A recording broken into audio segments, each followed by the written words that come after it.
Okay, let's talk about ways that you can budget and save to buy a home.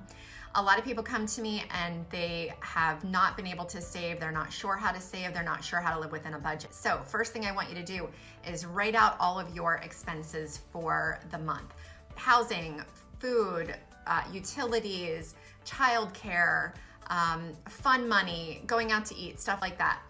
The next thing is you want to, and you can do that in an Excel spreadsheet. You can Google and find Excel sheets.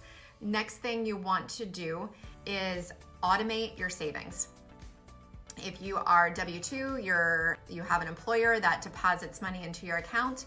What you want to do is have the employer split up into percentages. Let's say you've got, if you can do 2, then you want to do at least bills and another for savings, and you don't touch the savings. But if you can do unlimited, you want to do at least like 4 or 5, set up 4 or 5 accounts that are, first thing is maybe you have a significant other or a roommate, shared expenses.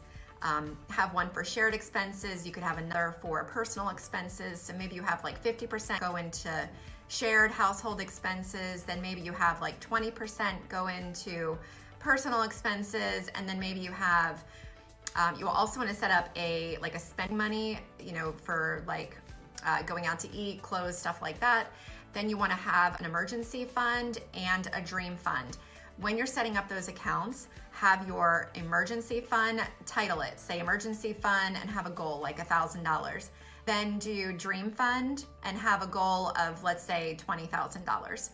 So you automate your deposits so that way your employer is automatically putting that money in the account for you so that you don't have to split everything up. So now if you are paid a job where you get tips, my recommendation, I did this before I wanted to move to South Carolina, and I had 2 jobs. I was bartending 3 nights a week, and what I would do is any of the tips that I would get, I would put them into an envelope, and I did not allow myself to spend them until I was ready. It had a goal written on that envelope, and I didn't touch it until I was ready to move. That was my moving expenses.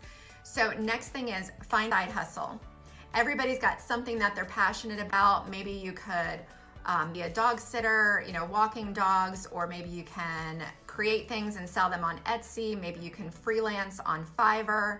Maybe you can do DoorDash.